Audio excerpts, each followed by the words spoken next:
கர்த்தருடைய நாமத்திற்கு மகிமை உண்டாவதாக. பேச பேச நான் சத்தமாக பேசுவேன். வாய்ஸு கம்மி தான், சவுண்டு. ஓகே. இந்த நாளிலே உங்களோடு சேர்ந்து ஆண்டவரை ஆராதிக்கவும் வசனங்களை பகிர்ந்து கொள்ளவும் கர்த்தர் தந்த இந்த வாய்ப்பிற்காக நான் கர்த்தருக்கு நன்றி செலுத்துகிறேன். சகோதரர் சொன்னது போல் பல நாட்கள் எதிர்பார்த்திருந்த ஒரு விஷயம், அடுத்து தொடர்ந்து சபைக்கு வர வேண்டும், சகோதரர் எங்கள் சபைக்கு வர வேண்டும் அப்படிங்கிற ஒரு சந்தோஷத்தோடு இன்றைய நாளில் நான் வந்திருக்கிறேன். அண்ணன்ட்ட பேசும்போது சொல்லுவார், இங்கே இவ்வளோ நல்ல போதகர் இருக்கும்போது நீங்கள் என்னப்பா நீங்கள் அவரை நீங்கள் கூப்பிடாமலே இருக்கிறீங்க, இவ்வளோ நாள் எனக்கு தெரியாமல் அப்படின்னு சொல்லிட்டு இருந்தார். அப்புறம்தான் நாங்கள் அப்படின்ட்டு யோசிச்சுக்கிட்டு இருக்கும்போது அப்புறம் கொஞ்சம் சரீர பலவீனங்கள், அப்புறம் சில சாட்சிகளை கேட்க நேரிட்டது. கர்த்தர் சகோதரரை மிக ஆச்சரியமான வழியிலே நடத்தி வருகிறார் என்பது உண்மை. என்னை விட உங்கள் எல்லாருக்குமே நல்லா தெரியும். எனக்கு சகோதரத்தில் ரொம்ப பிடிச்ச ஒரு விஷயம் என்னென்னா, இந்த அளவுக்கு வேலை பார்த்து ஒரு உழைப்பில் இருந்து ஆண்டவருடைய ஊழியத்தை செய்யக்கூடிய காரியம் பார்த்திங்கன்னா, நானும் அதில் இருக்கேன் அப்படின்னா சகோதரர் அளவுக்கு கிடையாது. ஐடி ஃபீல்டில் நமக்கு நிறைய ஃப்ரீ டைம் உண்டு, நிறைய சனிக்கிழமை லீவு, இப்படி நிறைய வழி வாய்ப்புகள் இருக்கும். ஆனால் திருப்பூரில் கம்பெனிகளில் நம்ம ஒர்க் பண்ணிக்கிட்டு நம்ம ஊழியத்தை செய்கிறது அப்படிங்கிறது சாதாரண விஷயமே இல்லை. இதெல்லாம் எப்படி செய்கிறாங்க, அதில் இவ்வளோ வீடியோஸ் பதிவிடக்கூடிய காரியங்கள், அதற்கு அதிகமாக படிக்கக்கூடிய காரியங்கள், அதெல்லாம் பார்க்கும் பொழுது ஓகே, பரிசுத்த ஆவியானவர் வேலை செய்கிறார். ஆனால் நம்ம இப்படி தான் பரிசுத்த ஆவியானவரை நம்ம பார்க்குறோம். அந்நிய பாஷையிலையோ அதை யாருனாலும் செஞ்சிடலாம். ஆனால் பரிசுத்த ஆவியானவர் மூலமாக நடக்கலாம். ஆனால் இந்த காரியங்களை ஆண்டவர் மூலமாக மட்டும்தான் செய்ய முடியும் அப்படிங்கிறத சகோதரர்லேருந்து பார்த்து கற்றுக்கொள்ள முடிந்தது. அப்புறம் என்னை போன்ற சகோதரர்களுக்கு அது உற்சாகத்தை கொடுக்கக்கூடிய, ஆமாம் சகோதரன் ஓடும்போது நீலாம் என்னப்பா இன்னும் வேகமாக ஓடலாமே அப்படிங்கிற ஒரு உற்சாகம். அவருடைய சரீர பலவீனங்களை பார்க்கும் பொழுது நாளைக்கு உனக்கு ஒரு சரீர பலவீனம் வந்தாலும் உன்னால் ஓட முடியும் அப்படிங்கிற ஒரு உற்சாகத்தை, நம்ம பைபிளில் கஷ்டப்பட்டு படிக்க வேண்டாம், இப்படி 4 பேரை கண்ணில் பார்த்துட்டோம்னா நமக்கு அதில் எந்த டவுட்டுமே இல்லை, நம்ம வேகமாக ஓடலாம் அப்படிங்கிற ஒரு உற்சாகம். ஸோ அந்தபடி சகோதரரை இங்கே திருப்பூர் சபையில், இங்கே திருப்பூரில் சாட்சியாக கர்த்தர் வைத்ததற்கு நான் கர்த்தருக்கு நன்றி செலுத்துகிறேன். சகோதரர் சொன்னார், சின்ன சபை எப்போவுமே அப்படி தான் சொல்லுவோம். அப்படி உண்மையாக சொன்னாலும் கூட அதில் அதிகமான ஆசீர்வாதங்கள் இருக்கிறது. ஸோ என்கிட்ட நிறைய பேர் கேட்பாங்க, எப்படி நீங்கள் சின்ன வயசில் நிறைய படிக்க முடிஞ்சது, அதுக்கெல்லாம் என்ன வாய்ப்பு அப்படின்னா, நான் சொல்லுவேன் அதுக்கு காரணம் பெரிய சபை அல்ல, ஒரு சின்ன சபை. ஏதோ ஒரு விதத்தில் கர்த்தரின் ஆரம்பத்தில் ஒரு சிறிய சபையில் தான் இணைஞ்சிருந்தேன். அது மிக மிக அதிகமான ஆசீர்வாதமாக இருந்தது. இப்போ நம்முடைய சபை அடுத்து ஒரு 50 100 மாறிட்டோம் அப்படின்னா அதற்கேற்ற ஆசீர்வாதங்கள் நிச்சயமாக இருக்கும், இல்லை என்று சொல்லவில்லை. அதே வேளையில் 5 பேர் இருக்கும்போது அதற்கேற்ற ஆசீர்வாதம் இருக்கும். இன்னும் நீங்கள் இதில் 2 பேர் தான் இருக்கீங்கன்னு வச்சுக்கோங்களேன், அதற்கேற்ற ஒரு சில ஆசீர்வாதமும் இருக்கும். அதிகமாக நாம் ஒருவரை விசாரித்து கவனித்து ஐக்கியப்படவும், ஒருவரிடத்தில் ஒருவர் அதிகமாக கற்றுக்கொள்ளவும். உண்மைதானே? இப்போ எங்கள் சபையில் நாங்கள் இருக்கோம், உங்களை விட அதிகமாக ஒரு இடத்துலேருந்து கற்றுக்கொள்கிறோமான முடியாது. ஆனால் அங்கே வேறு சில ஆசீர்வாதங்கள் இருக்கும், கர்த்தர் கொடுப்பார். ஆனால் ஒவ்வொரு கட்டத்திலும் அதற்கேற்ற ஆசீர்வாதங்கள் இருக்கும். ஸோ அந்தபடி நாம் இப்பொழுது இவ்வளவாக இருக்கிறோம். இந்த இடத்துல கர்த்தர் நம்ம இவ்வளவு ஆசீர்வாதமாக, சத்தியத்திற்கு வெளிச்சமாக, அநேகருக்கு சாட்சியாகவும் பயன்படுத்தி வருகிறார். அந்த டெக்னிக்கல் காரியங்களை கேட்கும்பொழுது எங்களுக்கு ரொம்ப ஆச்சரியமாக இருக்கும், சந்தோஷமாக இருக்கும். ஸோ தொடர்ந்து நம் சபையை கர்த்தர் அதிகமாக ஆசீர்வதிப்பார் என்று நான் நம்புகிறேன். நாம் ஜெபித்துக் கொள்ளலாம். நானும் உங்களுக்காக ஜெபித்துக் கொள்கிறேன், நீங்களும் எனக்காக ஜெபித்துக் கொள்ளுங்கள். ஓகே. கர்த்தர் தொடர்ந்து வரக்கூடிய நாட்களிலே நம்முடைய சபைகளை இன்னும் ஐக்கியத்தில் அதிகமாக வளர்ப்பார் என்று நான் விசுவாசிக்கிறேன். ஓகே, சந்தோஷம். நாம் இன்றைய செய்திக்குள்ளாக செல்லலாம். என்னுடைய செய்தியின் ஆதார வசனமாக சங்கீதம் 49ஆம் அதிகாரத்தை நாம் திருப்பிக் கொள்வோம். 18வது வசனம், 19வது வசனம். வாசிப்பதற்கு முன்பதாக ஒரே ஒரு காரியம், சகோதரர் என்னை அவருடைய ஆசிரியர் என்று சொன்னார், அதை என்னால் ஏற்றுக்கொள்ள முடியவில்லை, மறுப்பு தெரிவித்துக் கொள்கிறேன். ஓகே. அவன் உயிரோடு இருக்கையில் தன் ஆத்மாவை வாழ்த்தினாலும், நீ உனக்கு நன்மையை நாடினாய் என்று மனுஷர் அவனை புகழ்ந்தாலும், அவன் என்றென்றைக்கும் வெளிச்சத்தை காணாத தன் பிதாக்களின் சந்ததியை சேர்வான். இன்றைய தினத்திலே நான் உங்களோடு எந்த சத்தியத்தை பகிர்ந்து கொள்ளலாம் என்று யோசிக்கும் பொழுது நிறைய விஷயங்கள் மைண்டில் வந்துகிட்டே இருக்குது. இந்த செய்தியா, அந்த செய்தியா, அந்த செய்தியா, இந்த செய்தியா. அப்புறம் கடைசியாக 49ஆம் அதிகாரத்துக்கு நான் வந்து விட்டேன்.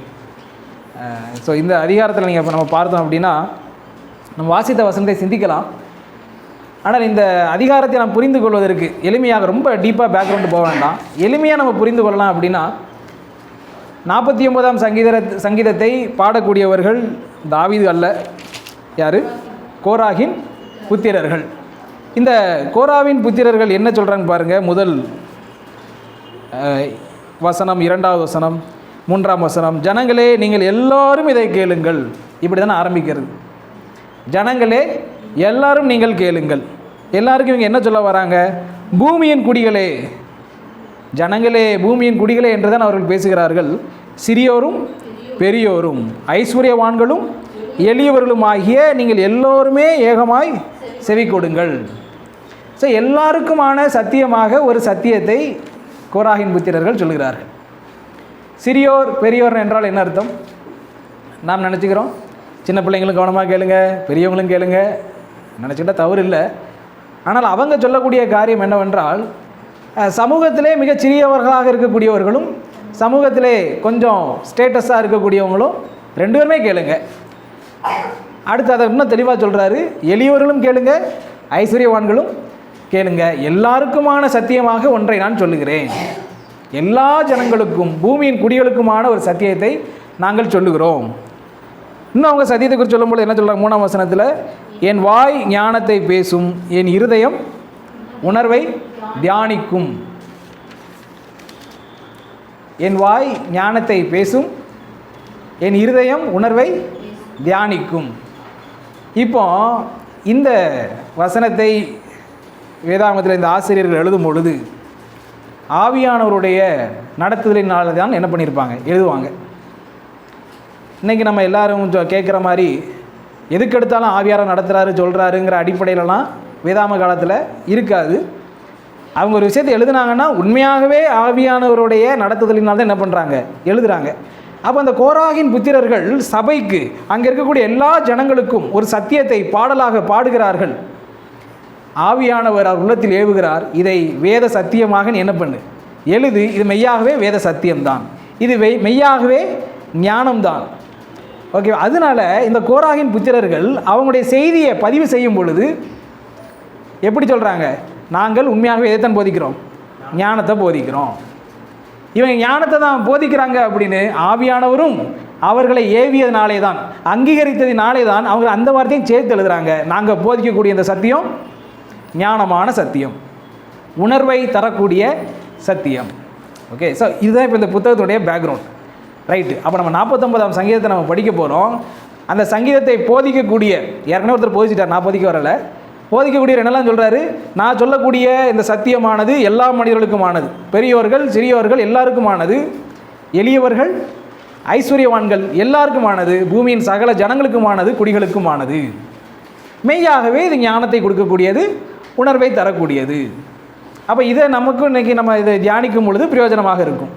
நாம் ஒருவேளை பெரியவர்களாக ஐஸ்வர்யவான்களாக இருக்கலாம், நமக்கு பிரயோஜனமாக இருக்கும். அப்படிலாம் அங்கே யார் பிரதர் இருக்கா நீங்கள் நினைக்கலாம். இல்லை, நான் எளியவனா, நமக்கும் சேர்த்து தான் என்ன பண்ணியிருக்கிறாரு? அவர் எழுதுகிறார், எளியவர்களுக்காக அவர் எழுதுகிறார். ரைட்.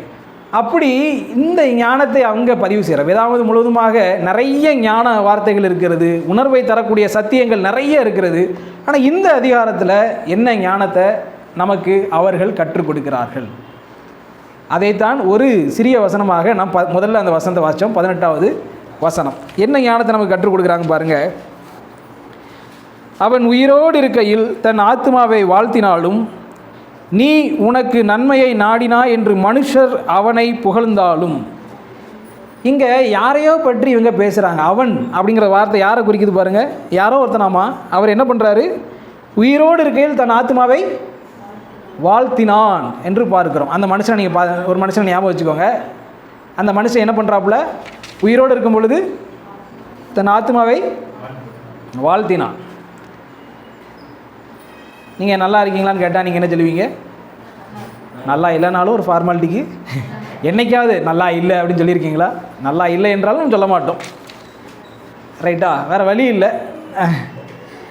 நம்ம எடுத்தடுப்பில் நம்ம வந்து உண்மையை சொல்லணும். ஏன்னா ஒரு சர்வே என்ன சொல்லுது அப்படின்னா, மனிதர்கள் அதிகமாக பொய் சொல்லக்கூடிய ஒரு விஷயம் என்ன அப்படின்னா இதுதான்.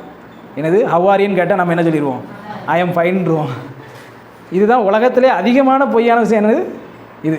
சரி பிரதர், இதில் நான் உண்மையை பேச போகிறேன் அப்படின்னா அது யதார்த்தத்தில் கிறிஸ்தவர்களாகிய நாம் என்ன சொல்லுவோம்? கர்த்தருக்குள் நான் என்ன இருக்கிறேன்? சந்தோஷமாக இருக்கிறேன். அதே நம்ம பதிவு செய்கிறோம். ரைட். இப்போ ஆனால் இவர் வந்து பார்த்தீங்கன்னா அவன்கிற வாசிக்கிறோம். அவர் உண்மையிலேயே தன்னுடைய ஆத்மாவை குறித்து சொல்லும் பொழுது நான் நல்லா தான் இருக்கேன் அப்படிங்கிறார். அவர் தன்னை குறித்து சொல்லும் பொழுது நான் உண்மையை எப்படி இருக்கிறேன்? நல்லா இருக்கிறேன். பொய்லாம் சொல்லலை, நல்லா தான் இருக்கார் போல் அவர். ஏன்னா அடுத்த வார்த்தை என்ன வாசிக்கிறோம்? நீ உனக்கு நன்மையை நாடினா என்று மனுஷர் அவனை புகழ்ந்தாலும். அப்போ மனுஷர்களும் சுற்றி இருக்கவங்களும் என்ன செய்கிறாங்க? நீ உண்மையிலேயே நல்லா தான்ப்பா இருக்குன்னு சொல்கிறாங்க. ரைட்டா? அப்போ உண்மையிலே இவங்க யாரை குறித்து இந்த ஆசிரியர்கள் பேசுகிறார்கள்? அங்கே ஒரு நல்ல ஒரு மனுஷர் வந்து எப்படி இருக்கிறாரு? இருக்கிறார். அடுத்த 5 வருஷத்தில் நாம் எப்படி இருக்கணும்னு கனவு கண்டிங்கன்னா நாம் எப்படி இருப்போம்? கொஞ்சம் இப்படி இருக்கணுங்க. வயசாகிறது அதுவாகும். ஆனால் நம்முடைய முயற்சியில் நம்ம எதையாவது ஒன்று செஞ்சு நம்ம இன்றைக்கி நம்ம ஒரு சில முயற்சி செஞ்சு எல்லாருமே இங்கே வேலை செய்யக்கூடியவங்களாக இருப்போம், முயற்சி செய்யக்கூடியவங்களாக இருப்போம். அடுத்த 5 வருஷத்துல நம்ம இதே மாதிரியான கஷ்டங்கள், பாடுகள், மிடில் கிளாஸ் லைஃபு அப்படிங்கிறது எவ்வளோ கஷ்டமாக இருக்குது. ஒருவேளை நம்ம நல்லா முன்னேறிட்டோம்னா நல்லா இருக்குமே, ஏதாவது ஒரு பிஸ்னஸ் பண்ணி எதையாவது சம்பாதிச்சு சேர்த்து வச்சு அப்படி நாம் ஒரு மனுஷனை கற்பனை பண்ணோம்னா இந்த மாதிரி கற்பனை பண்ணிக்கிடலாம். அவரும் நல்லா இருக்கிறேன்னு உணர்கிறாரு, சுற்றி இருக்கவங்களும் அவரை எப்படி தான் சொல்கிறாங்க? உண்மையிலே நல்லா இருக்குப்பா, பெரிய ஆளாக தான் நீங்கள் இருக்கீங்க, உங்களுக்கு என்ன நல்லா இருக்கீங்களே அப்படின்னு எல்லாரும் சொல்கிறாங்க. அப்படி இருப்பதெல்லாம் தவறோ பாவமோ கிடையாது. நீங்கள் உடனே அப்படி நம்ம நினச்சிக்க வேண்டாம். அதுக்காக நான் பேச வரல. ஐஸ்வர்யவனாக இருப்பதே பாவம், ஐஸ்வர்யவனாக இருப்பது கர்த்தருக்கு எதிரான குற்றம் அப்படிலாம் இல்லை. ஆண்டவராக இயேசு கிறிஸ்துவுக்கு ஐஸ்வர்யவான நண்பர்கள் இருந்தார்கள் என்று நாம் வாசிக்கிறோம். கடைசி நேரத்தில் அவர் கர்த்தருக்கு சாட்சியாகவே இருந்திருக்கிறார். அவர் யார்? ஏசப்பாவுடைய ஐஸ்வர்யவான நண்பன், பணக்கார நண்பன் யார்? ஆமாம், கடைசியாக சகைவுலாம் இல்லை, கடைசியில் ஒருத்தர் தன்னுடைய புதிய கல்லறை தோட்டத்தில் கொண்டு போய் ஆண்டவருடைய உடம்பை போய் வச்சார். அந்த மாதிரி ஆண்டவருக்கு நெருங்கியவர்கள் அநேக ஐஸ்வர்யவான்கள் உண்டு. ஸோ ஐஸ்வர்யவானாலே பாவி அப்படின்னு நான் பேசுகிறதுக்காக வரலை. ஆனால் எதுக்காக நான் சொல்ல வரேன் அப்படின்னா, இவங்க ஒரு உணர்வை, ஒரு தெளிவை, ஒரு பாடத்தை மக்களுக்கு கொடுக்க வேண்டும் என்று கோராகின் புத்திரர்கள் நினைக்கிறாங்க. என்னென்னா, நாம் ஒரு ஐஸ்வர்யமான கண்ணில் வச்சுக்கிடுவோம். அவரும் தன்னை நல்லா இருக்கிறேன்னு நினைக்கக்கூடிய ஒரு நல்ல நபராக இருக்கிறாரு. சுற்றி இருக்கவங்களும் அதை அங்கீகரிக்கிறாங்க. உண்மையிலே நீ எப்படி தான்ப்பா இருக்க, நல்லா இருக்கேன்னு அவரை புகழ்கிறாங்க. ஆனால் இது உண்மையிலேயே ஆசீர்வாதமா என்றால் இல்லை என்று அவர்கள் சொல்கிறார். அதுதான் அடுத்த வசனம். தன்னை நல்ல ஸ்டேட்டஸில் இருந்தாலும் மற்றவங்க நம்மை சிறப்பாக புகழ்ந்தாலும் அதனாலே இது முழுமையான ஆசீர்வாதமா, உண்மையான ஆசீர்வாதமா? அடுத்த வசனம் என்ன வாசிக்கிறோம்? 19 அவன் என்றென்றைக்கும் வெளிச்சத்தை காணாத தன் பிதாக்களின் சந்ததியை சேருவான். இப்போ நீங்கள் சொல்லுங்கள், 18 மட்டும் படிக்கும் பொழுது அது ஆசீர்வாதமாகத்தான் தெரிகிறது. ஆனால் அந்த 18ஐயும் 19ஐயும் சேர்த்து படிக்கும்போது இவர் ஆசீர்வாதமான மனுஷரா? தானும் தன்னை குறித்து நல்ல சந்தோஷமாக இருக்கிறாரு, மற்றவங்களும் அவ்வளோ பயங்கரமான ஆள்பா, நல்ல பெரிய ஆளாக இருக்கிறியே, பில்கேட்ஸா, சுந்தர் பிச்சையாங்கிற அளவுக்கு பெருசாக இருக்கிறாரு. ஆனால் அடுத்த வசனத்தை சேர்த்து படிக்கும்போது தான் தெரியுது இவர் உண்மையான ஆசீர்வாதத்தில் இருக்கிறாரா அப்படி. நீங்கள் என்ன நினைக்கிறீங்க? இப்படிப்பட்ட ஆசீர்வாதம் நமக்கு வேணுமா? 18 மட்டும் இருந்தால் பரவாயில்ல, 18 19 சேர்ந்தாப்பில் இருந்ததுன்னா அது என்னவா இல்லை? ஆசீர்வாதமாக இல்லை. இன்று உலகத்தில் இருக்கக்கூடிய 99% ஐஸ்வர்யவான்கள் இப்படித்தான் இருக்கிறாங்க. பூமியில் எப்படி தான் இருப்பாங்க? 18வது வசனம். பரலோகத்தில் எப்படி இருக்காங்க? அப்போ தான் நம்முடைய செய்தியின் தலைப்பு என்னவென்றால், எது உண்மையான ஆசீர்வாதம்? சகோதரருடைய ஊழியத்தின் பேர் என்ன பேர்? Real gospel. ஆமாம், தமிழில் மொழிபெயர்த்தோம்னா எப்படி சொல்லலாம்? காஸ்பல் என்றால் சுவிசேஷம். மெய்யான சுவிசேஷ ஊழியங்கள். அப்போ உலகத்தில் நிறைய பொய்யான சுவிசேஷங்கள் இருப்பதினாலே நம்ம சுவிசேஷன்னு பேரைக்க மெய்யான சுவிசேஷன்னு பேர வேண்டிய தேவை ஏற்படுகிறது. அதே மாதிரி தான் உலகத்தில் நிறைய பேர் ஆசீர்வாதம் ஆசீர்வாதம் ஆசீர்வாதம் சொல்கிறதுனால பைபிளை படித்து எது உண்மையான மெய்யான ஆசீர்வாதம் என்று சொல்வதற்கான தேவை எங்கே ஏற்படுகிறது. ஸோ இந்த கோராகின் புத்திரர்கள் இவர்களுக்கு கற்றுக் கொடுக்கக்கூடிய காரியம் எது மெய்யான ஆசீர்வாதம். அவர்கள் அவ்வளவு சிறப்பாக மேன்மையாகவே இருந்தாலும் கூட அது மெய்யான ஆசீர்வாதமா இல்லை. ஏன்னா அவனுடைய வாழ்க்கையை குறித்து படிக்கும் பொழுது என்ன வாசிக்கிறோம்? அவன் என்றென்றைக்கும் வெளிச்சத்தை காணாத தன் பிதாக்களின் சந்ததியை சேருவான். அவரும் அங்கே தான் போகிறாரு, அவருடைய பிதாக்களும் அங்கே தான் இருக்காங்க போல. 20வது வசனம், கணம் பொறிந்தவனாய் இருந்தும் அறிவில்லாத மனுஷன் அழிந்து போகும் மிருகங்களுக்கு ஒப்பாய் இருக்கிறான். அந்த 2 விஷயத்தையுமே சொல்லி சொல்லி எழுதுகிறார். நம்ம யாரெல்லாம் பெருசாக உணர்கிறோமோ, யாரெல்லாம் நம்ம பார்த்து சந்தோஷப்படுகிறோமோ, பொறாமை கொள்ளுகிறோமோ, அப்படிப்பட்ட நபர்களை பாயிண்ட் அவுட் பண்ணி எழுதுகிறாரு. அவன் கணம் உள்ளவனாய் இருந்தாலும், 20வது வசனம், அவன் கணம் பொறிந்தவனாய் இருந்தும், ஆமாம், ஒரு விஷயம் நம்ம யோசிப்போம். இப்படிப்பட்டவனும் ஒருத்தனை பரலோகத்துக்கு நரகத்துக்கு தான் போவாரா? பூமியில் பார்த்தீங்கன்னா அவர் எப்படிலாம் இருக்கிறாரு? எல்லாராலும் புகழப்பட்டு கணம் பொறிந்தவனாக இருக்கிறார். கர்த்தர் அவனை ஆசீர்வதிக்காமையா? நீங்களே சொல்லுங்கள். இவ்வளவு கணமும் இவ்வளவு புகழும் கர்த்தரிடமிருந்து அவன் பெற்றுக்கொள்ளாமலா இருக்கிறார் இவர்? அல்லது இவரை யார் ஆசீர்வாதம் வச்சுருப்பார் நீங்கள் நினைக்கிறீங்க? கர்த்தர் ஆசீர்வதிச்சாரா இல்லை சாத்தான் தான் ஆசீர்வதிச்சானா? 2 வரையும் விட்டுருவோம். அப்படி கர்த்தரையும் விட்டுருவோம், சாத்தானையும் விட்டுருவோம், சேஃபாக சொல்லிடுவோம்.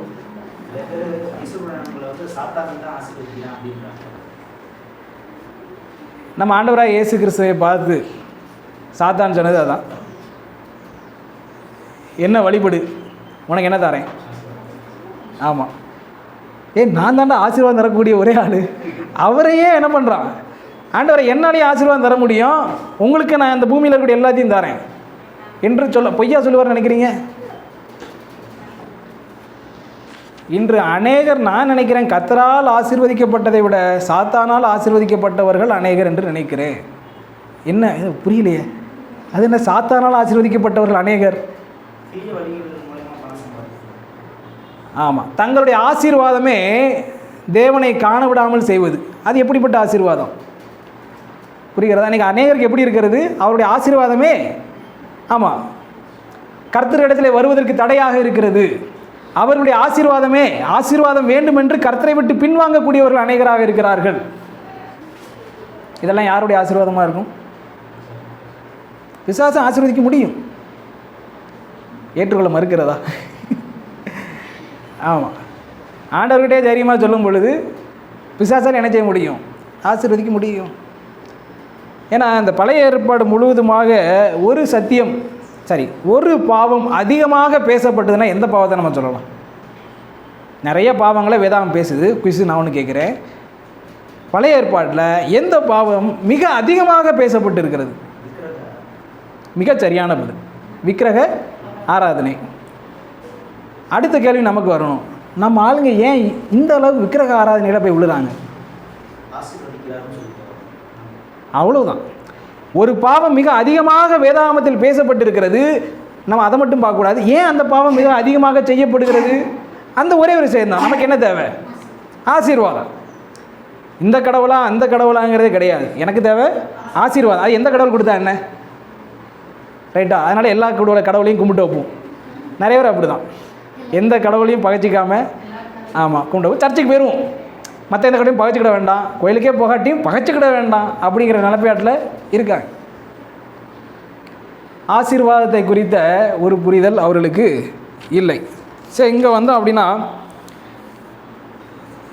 இவங்க சொல்லக்கூடிய விஷயம், கணம் புரிந்தவனாக இருந்தும் கூட அழிக்கப்படக்கூடிய மிருகத்திற்கு ஒப்பாய் அவர்கள் இருக்கிறார்கள்.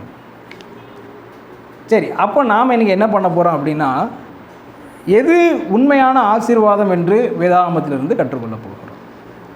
அந்த ஆசீர்வாதத்தை பெற்றுக்கொள்வது எப்படி? இதுதான் நம்முடைய தியானத்தின் நோக்கமாக இருக்கிறது.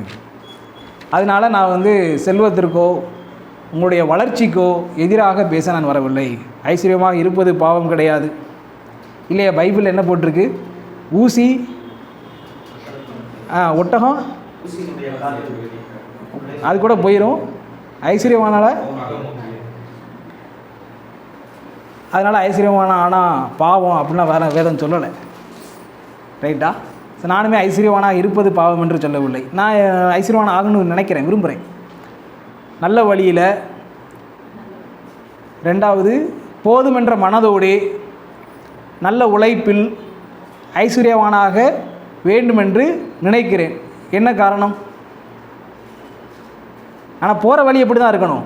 போதுமென்கிற மனத்தோடு இருக்க வேண்டும், கடின உழைப்போடு இருக்க வேண்டும், நேர்மையான வழியாக இருக்க வேண்டும். அவர்கள் ஐஸ்வர்யவானான எனக்கு என்ன கிடையாது, பாவம் கிடையாது. ஏன் நம்ம ஐஸ்வர்யவானாக வேண்டியது இருக்கிறது? ஏன் வேண்டியது? அப்படிலாம் வேண்டியதே இல்லை அப்படிங்கிறீங்களா? யதார்த்தத்துக்கு நம்ம வரும். நம்ம இப்படிலாம் பேசுகிறதுனால பணம் முன்னாலே பயம் வருது அப்படின்னு நம்ம இல்லை. ஐஸ்வர்யம் எதற்கு தேவை? சகோதரர் சொன்னது போல் மற்றவர்களுக்கு தொந்தரவு இல்லாமல் யாரையும் எதிர்பார்க்காமல் நாம் இருக்க முடியும். மிக முக்கியமாக மற்றவர்களுக்கு நம்மால் என்ன செய்ய முடியும்? உதவி செய்ய முடியும். பவுல் நீ ஏன் உழைக்கணும்னு சொல்லும் போதே அதான் செய்ய சொல்கிறார். 4 பேருக்கு உதவி செய்யத்தக்கதாக நீ என்ன பண்ணு, உன்னுடைய உழைப்பை செய். அப்போ உழைப்புக்கும் பணத்திற்கும் நல்ல நோக்கம் இருக்கிறது. நம்முடைய ஊழியத்திற்கு அநேக தேவைகள் இருக்கிறது இல்லையா? அதிகமான மனிதர்களை ரீச் ஆகணும், பண்ணணும், போகணும், வரணும் என்று சொன்னால் அதற்கென்ற பொருளாதாரம் அவசியமாக இருக்கிறது.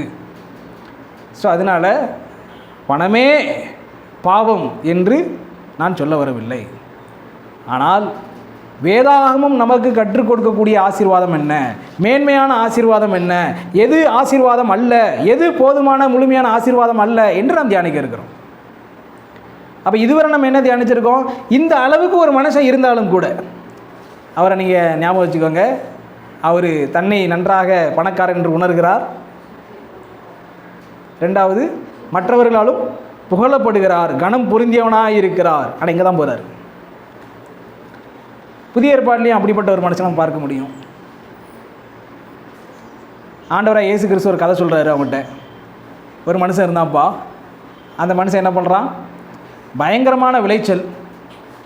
அந்த விளைச்சலை சேர்த்து வைக்கிறதுக்கு என்ன இல்லை, பேங்க்கில் இடம் இல்லை, எங்கள் லாக்கர் பத்தலைங்க அப்படிங்கிற அளவுக்கு அவருடைய அந்த இது என்ன பண்ணலை, பத்தலை. உடனே அவர் என்ன பண்ணுறா அப்படி பாருங்கள், இந்த அளவுக்கு நம்ம எங்கேயா படிச்சிருக்கோம். பிஸ்னஸ் மேனை, விவசாயி, அவர் ஏசப்பா நம்ம ஒரு கதையை சொல்ல போகிறோன்னு முடிவாயிருச்சு அப்படின்னா இது இப்போ பயங்கரமாக சொல்லணும். ஒரு ஊரில் ஒரு ஐஸ்வர்யவான் இருந்தான், அப்படி அவர் வரல. ஒரு ஐஸ்வர்யவான் இருந்தான், பணத்தை வைக்கிறதுக்கே அவனுக்கு இடம் இல்லாமல் இருந்தது. அப்புறம் என்ன ஆண்டவரே பண்ணான்? முதல்ல அந்த பணத்தை வைக்கிறதுக்கான இடத்த பெருசாக கெட்டினான், அப்புறம் வச்சான். இவன் சந்தோஷமாக கேட்டுட்டு இருந்திருப்பான். அப்படி ஒரு ஐஸ்வர்யவானா? அந்த ஐஸ்வர்யம் எப்படி இருக்கா? அப்படி சேர்த்து வைக்கிறதுக்கு இடமில்லாத ஐஸ்வர்யவானா இருக்கிற அப்படி அப்படின்னு ஆண்டவராக இயேசு கிறிஸ்து சொல்கிறார். அதனால் என்ன பண்ணுறாரு?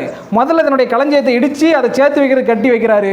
கட்டி வச்சுட்டு நம்மளாம் சொல்லிக்கிட்டு இருக்கோம் ஐஸ்வர்யவானால் தூங்கவே முடியாது அப்படின்னு. ஆனால் அவர் இப்படி தான் தூங்குறாரு. நம்ம ரொம்பலாம் பரிசுத்தமாக பேசுகிறேன்னு சொல்லிக்கிட்டு யதார்த்தத்துக்கு மாற்றாக பேசிக்கிட்டு இருக்கோம். நாளைக்கு வாடகை கொடுக்கணும், அடுத்து கடனை கட்டணும், இஎம்ஐ இருக்குது, லோன் இருக்குது, நம்ம தான் தூங்காமல் இருப்போம். அவங்களுக்கு என்ன இல்லை, எதுவும் இல்லை.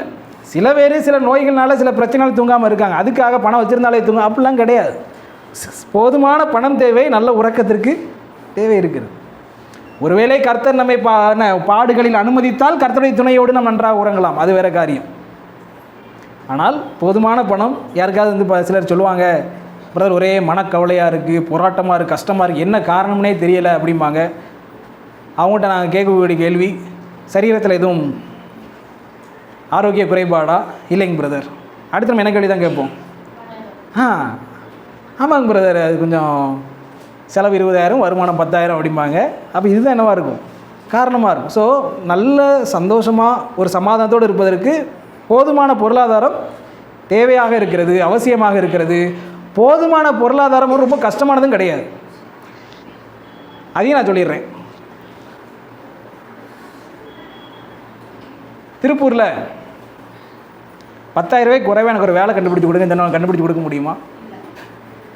நான் எவ்வளோ நேரம் வேலை பார்ப்பேன்? 9 மணி நேரம் வேலை பார்ப்பேங்க. ஆனால் சம்பளம் 10,000 ரூபாய்க்கு கம்மியாக தான் இருக்கணும் அப்படின்னு சொன்னால் கூட நம்மளால் என்ன செய்ய முடியாது, ஒரு வேலையை கண்டுபிடிக்க முடியாது.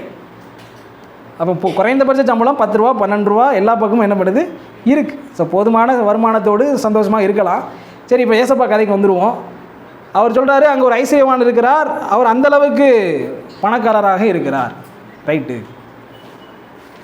ஆனால் அப்படிப்பட்ட ஐஸ்வர்யவானை பார்த்து தேவன் என்ன சொன்னார்? நிறைய கேள்வியாக கேட்குறணும். பேசினா நீங்கள் மட்டும் பேசிட்டே இருப்பாங்க. அதுக்கு முன்னாடி ஒரு வார்த்தை வருது. அந்த மனுஷன் என்ன சொல்கிறார் அப்படின்னா, படுத்துக்கிட்டு சந்தோஷமாக எல்லாம் இருக்குது, நிறைய சேர்த்து வச்சாச்சு, நல்ல தூக்கமும் வருது. ஆத்மாவே நல்லா நீ இருக்கிறப்பா அப்படின்னு தன்னுடைய ஆத்மாவை வாழ்த்துக்கிறான். அடுத்து இரவில் கடவுளை அவன்கிட்ட பேசுகிறாரு. முதல் வார்த்தை என்ன?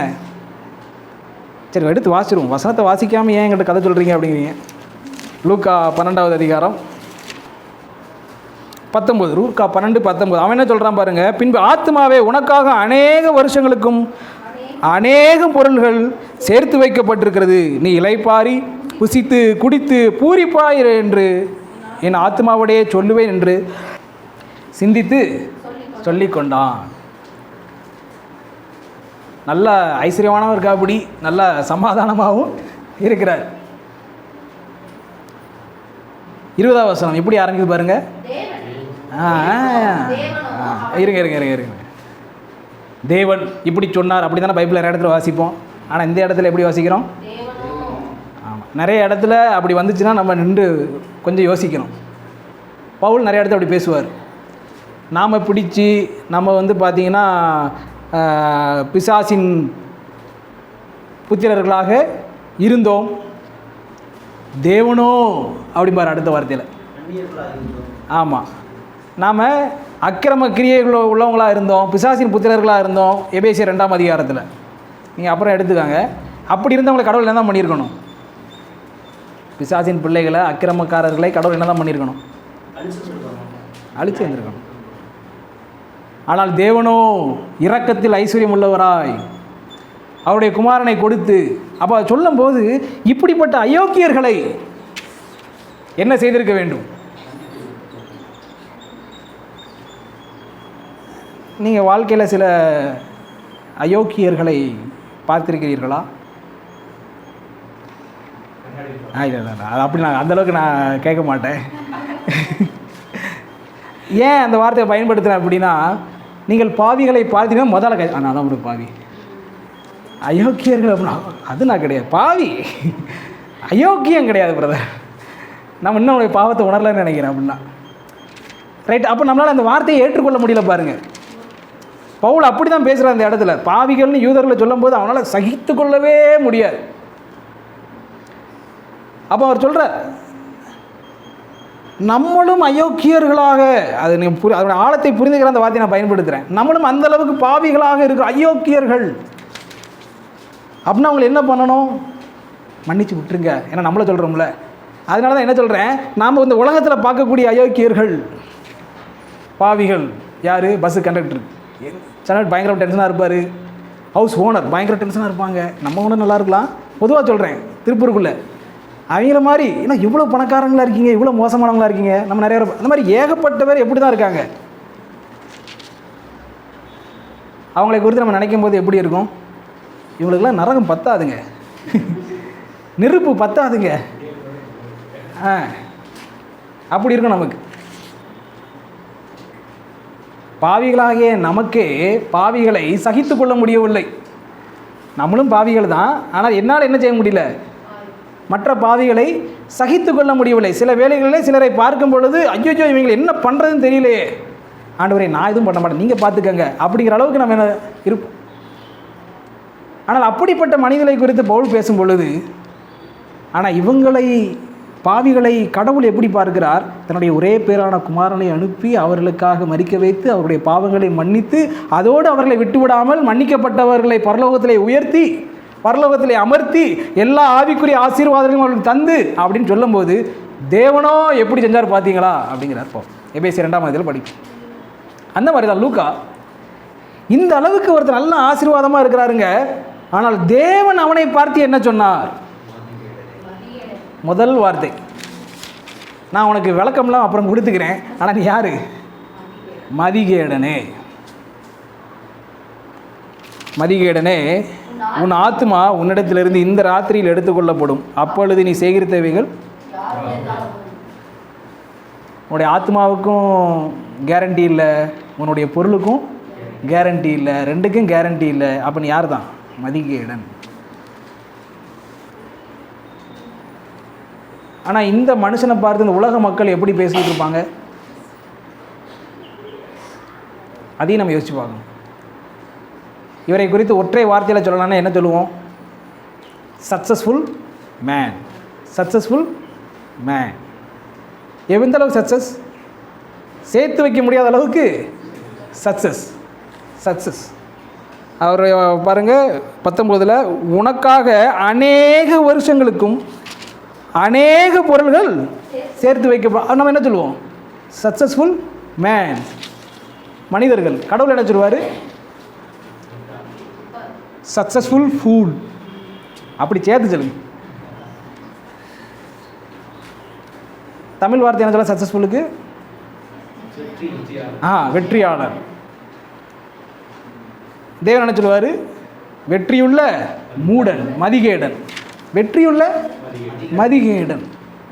அப்போ தான் நமக்கு ஒரு விஷயம் புரியுது, இந்த ஆசீர்வாதம் என்பது வெற்றியோடு நின்று விடவில்லை, அடுத்து அதற்கு ஒரு பகுதி இருக்கிறது, அதுதான் முழுமையான ஆசீர்வாதம். ஓகேவா? இந்த இடத்துக்கு நம்ம வந்துட்டோம். ஸோ பணம், பொருள் எல்லாம் ஆசீர்வாதம் தான், ஆனால் அது முழுமையான ஆசீர்வாதம் அல்ல. நாம் வெற்றியுள்ள மூடர்களாக கூட இருக்க முடியும், வெற்றியுள்ள மூடர்களாக இருப்பதற்கு போராட்டி கொண்டிருக்க முடியும், அதை வாஞ்சித்து கொண்டிருக்க முடியும். ரைட்டா? அதனால தான் கடவுள் வேதாகமத்திலே எது முழுமையான வெற்றி, எது முழுமையான ஆசீர்வாதம் என்று நமக்கு கற்றுக் கொடுக்கிறார். கோராகின் புத்திரர்கள் அதைத்தான் அவர்களுக்கு கற்றுக் கொடுக்கிறார்கள். சரி, முதல்ல நான் ஒரு காரியத்துக்கு வரேன். இந்த உலகத்தில் கர்த்தர் நமக்கு தந்த ஆசீர்வாதத்தில் எது உண்மையான மேன்மையான ஆசீர்வாதம்? இவ்வளோ நேரம் என்ன படித்தோம் அப்படின்னா, எது ஆசீர்வாதம் இல்லை என்று பார்த்தோம். அப்போ கர்த்தர் நமக்கு நிறைய ஆசீர்வாதம் தருகிறார். அதில் எதெல்லாம் நம்ம ஆசீர்வாதம் சொல்லலாம்? கர்த்தர் நமக்கு கொடுத்த மன்னிப்பு ஒரு பெரிய ஆசீர்வாதம். வேறு? ஆமாம், இன்றைக்கி ஆண்டவருக்குள்ளே நம்ம இருக்கிறோம். அது ஒரு உலகமே பிசாசுக்குள்ளே இருக்கும்போது நம்ம எங்கே இருக்கோம்? ஆண்டவருக்குள்ளே இருக்கிறோம். ஆசீர்வாதம், ரட்சிப்பு. என்ன சொன்னால் சொல்லிட்டே போகலாம். இப்படி நீங்கள் நல்ல நல்ல காரியங்களெல்லாம் சொல்கிறீங்க பாருங்கள். கரெக்டாக உலகத்துக்குள்ளே இருந்தாலும் கடவுளுக்குள்ளே இருப்பது ஆசீர்வாதம். என்னுடைய மன்னிப்பே ஆசீர்வாதம். எல்லா ஆசீர்வாதங்களை விட மேன்மையான ஒரு ஆசீர்வாதம். கர்த்தர் என்னை முதலாவது நம்முடைய பிள்ளைகளாக ஏற்றுக்கொள்ளும் பொழுது அவர் என்ன செய்கிறார்? நம்மை மன்னிக்கிறார். பாவ மன்னிப்பாகிய ரட்சிப்பு என்று நாம் வாசிக்கிறோம். பாவ மன்னிப்பாகிய, அப்போ பாவ மன்னிப்பிலிருந்து நம்ம ரட்சிப்பு ஆரம்பிக்கிறது. அயோக்கியர்கள் தான் எல்லாவற்றும் மன்னிக்கப்பட்டு பரிசுத்தவானாக ஆண்டவருடைய பிள்ளையாக நாம் இருக்கிறோம். இன்றைக்கி நம்மளை யாரும் என்ன பார்த்து சொல்ல வேண்டாம், ஆண்டவரே சொல்ல, உன் பாவத்தை நான் எங்கே போட்டுட்டேன்?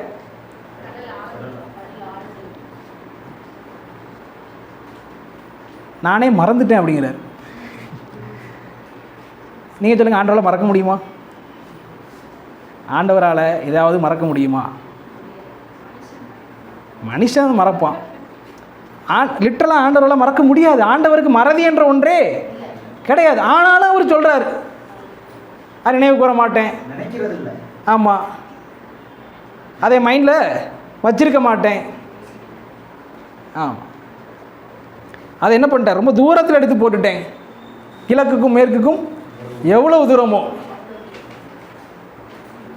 இன்னொன்று சொல்லுங்கள், அந்த கிழக்குக்கும் மேற்கு எவ்வளோ தூரமோ அவ்வளோ தூரத்தில் கொண்டு போய் நம்முடைய பாவத்தை வச்சா ஆண்டவருக்கு அது ரொம்ப தூரமா? நமக்கு தூரம். அவருக்கு எவ்வளோ பக்கமாக இருக்குது? அவருக்கு எதுவுமே தூரம் கிடையாது. கரெக்டாக ஆண்டவருக்கு எதுக்கு? ஆனால் ஆண்டவர்கிட்ட நம்மளை புரிய வைக்கிறதுக்காக பேசுகிறார். எனக்கு எதுவுமே தூரம் கிடையாது, என்னால் எதையும் மறக்க முடியாது, எல்லாமே எனக்கு மைண்டுக்குள்ளே அப்படியே அங்கங்கே தான் இருக்கும். ஆனாலும் நான் சொல்கிறேன், என்ன சொல்கிறேன்? உன் பாவத்தில் எதையுமே நினைக்க மாட்டேன், அது தூரத்தில் இருக்குது. ஆண்டவரே, உங்களுக்கு எதுவுமே அப்படி கிடையாது, அது எனக்காக இல்லை, உனக்காக. அந்த அளவுக்கு ஆண்டவர் நம்மளை என்ன பண்ணுறாரு? ஆமாம், புரிய வைக்கிறார். இப்படிப்பட்ட ஆசீர்வாதங்களை எல்லாம் தான் 103 சங்கீதத்தில் நம்ம படிப்போம். இப்படிப்பட்ட ஆசீர்வாதங்கள் எல்லாவற்றையும் நாம் எப்படி தெரிஞ்சு வச்சுருக்கிறோம்? அவர் கொடுத்த சத்தியம். ஸோ அதே என்னுடைய முதல் குறிப்பு. நாம் பெற்றுக்கொண்ட சத்தியமே நமக்கு மிக மேலான ஆசீர்வாதம். அது மூலமாக தான் மற்ற எல்லா காரியங்களையும் நம்ம அறிந்து வச்சுருக்கிறோம்.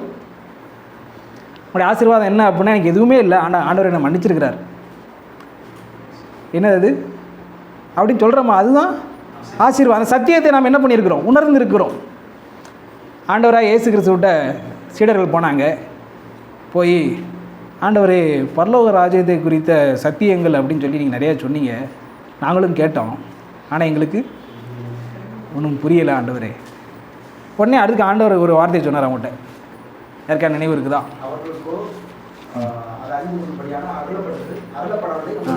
அருளப்பட்டிருக்கு அப்படின்னு சொல்லிட்டு கடைசியாக முடிக்கும்போது மத்தேயு 13ஆம் அதிகாரம் திருப்பிக் கொள்ளுங்கள். மத்தேயு 13. சகோதரர் சொன்ன வாக்கியம் எங்கே இருக்குது அப்படின்னு கேட்டிங்கன்னா 13:11 இருக்குது. அவர்களுக்கு அவர் பிரதியுத்தரமாக, பரலோகத்தின் ரகசியங்களை அறியும்படி உங்களுக்கு அருளப்பட்டது, அவர்களுக்கு அருளப்படவில்லை. இப்படிலாம் சொல்லிட்டு கடைசி ஆண்டவர் எங்கே நிறைவு செய்கிறாருன்னு பாருங்கள். 16 உங்கள் காதுகள் கேட்கிறதுனாலும் அவைகள் பாக்கியம் உள்ளவைகள். இதெல்லாம் சொல்லி முடிச்சுட்டு தான் ஆண்டவர் என்ன பண்ணுறாரு? விளக்கத்துக்கு போகிறார். ரைட்டா? அப்போ முதல்ல என்ன பண்ணுறாருன்னு பாருங்கள். நீ வந்து ஒரு புரியல ஆண்டவரே அப்படின்னு ஒரு கேள்வி கேட்ட பார்த்தியா, அதுக்கான விளக்கத்தை நான் முதல்ல கொடுக்குறேன் அப்படின்னு சொல்லி என்ன பண்ணுறாரு? விளக்கத்தை கொடுக்குறாரு. அதுக்கப்புறம்தான் விளக்கமே. அவன் கேட்ட கேள்விக்கான விளக்கம் பின்னாடி. முதல்ல கேள்வியை பற்றி நான் கொஞ்சம் நேரம் பேசிக்கிறேன் அப்படின்னு ஆண்டவர் என்ன பண்ணுறாரு? பேசுகிறார். நிறைய பேருக்கு அது அருளப்படலப்பா, உங்களுக்கு அருளப்பட்டிருக்கு, உள்ளவனுக்கு கொடுக்கப்படும். ஆர்வம் உள்ளவனுக்கு, ஆண்டவரில் வாஞ்ச உள்ளவனுக்கு என்னப்படும்? கொடுக்கப்படும். இல்லாதவனுக்கு இருக்கிறதும் எடுத்துக்கொள்ளப்படும். இப்போ நம்ம கேட்ட கேள்விக்கே, அவனுடைய ஆர்வத்திற்கே ஆண்டவர் ஒரு 1/2 மணி நேரம் விளக்கம் கொடுக்குறார். அதில் ஒரு சொன்ன விஷயந்தான் நம்ம வாசித்த 16ஆம் வசனம். உங்கள் கண்கள் காண்கிறதினாலும் உங்கள் காதுகள் கேட்கிறதினாலும் அவைகள் பாக்கியம் உள்ளவைகள். எதை காண்கிறதுனால், எதை கேட்கிறதினால்? அந்த சத்தியத்தை அர்த்தமுள்ளபடி கேட்கறதுனால், அர்த்தத்தோடு நாம் கேட்கறதுனால். இதுக்கு முன்னாடி அவங்க சத்தியத்தை கேட்டாங்க. பரலோக ராஜ்யத்தை குறித்த ஓமையை இதுக்கு முன்னாடி என்ன பண்ணாங்க? கேட்டாங்க. அப்போ அதை ஓமையாக கேட்கும் பொழுது அதை குறித்து ஆண்டவர் சொல்லலை. ஓமையை சொல்லிட்டு இதெல்லாம் கேட்டுட்டிங்களா, பாக்கியம் சொல்லலை. ஆனால் எனக்கு அது புரியலை ஆண்டவரேன்னு வரும் பொழுது, இப்போ புரியலைன்னு அர்த்தத்தை கேட்டு வந்திருக்க பார்த்தியா, இதுதான் என்னது? பாக்கியம். அப்போ என்னுடைய முதல் குறிப்பு, ஆண்டவர் கொடுத்த ஆசீர்வாதங்களில் நான் சொல்லக்கூடிய முதல் விஷயம், அர்த்தமுள்ள சத்தியம் ஆசீர்வாதம். அர்த்தமுள்ள புரிந்து கொள்ளும்படியான சத்தியம் ஆசீர்வாதம். இன்று அநேகர் சத்தியத்தை பேசுகிறோம், அதை பேசுகிறோம், எதை பேசுகிறோன்னா எதை பற்றி எந்த புரிதலும் இருக்காது. வசனத்தை படிச்சுக்கிட்டே இருப்போம், ஆனால் புரிதலோடு படிக்க மாட்டோம். வாசித்தா ஆசீர்வாதம் கிடையாது, வாசித்து புரிஞ்சுக்கிட்டாதான் ஆசீர்வாதம். கேட்கிறது ஆசீர்வாதம் இல்லை, கேட்டு புரிந்து கொள்வது ஆசீர்வாதம். பிரசங்கிப்பது ஆசீர்வாதம் அல்ல, புரிந்து கொண்டு பிரசங்கிப்பது ஆசீர்வாதம். எதை நான் மையப்படுத்த விரும்புகிறேன்? அந்த புரிதல், அந்த அர்த்தம், அதுதான் என்னவாக இருக்கிறது? ஆசீர்வாதமாக இருக்கிறது. ஏன்னா ஒரு பெருமையை நம்ம கிறிஸ்தவர்களுக்கு உண்டு. உலகத்திலே அதிகமாக அச்சிடப்பட்ட புத்தகம் என்ன? பைபிள். உலகத்திலே அதிக ஜனத்தொகையை கொண்ட மதம் என்ன? கிறிஸ்தவம். உலகத்தில் பாவிகள் அதிகமா, பரிசுத்தவான்கள் அதிகமா? பாவிகள். அது எப்படிங்க? பைபிள் அதிகமாக இருக்கும் பொழுது, கிறிஸ்தவர்கள் அதிகமாக இருக்கும்போது இப்படி கேட்குறேன். எந்த மதத்தில் பாவிகள் அதிகம்? எந்த மதத்தில் பாவம் செய்கிறவங்க அதிகம்?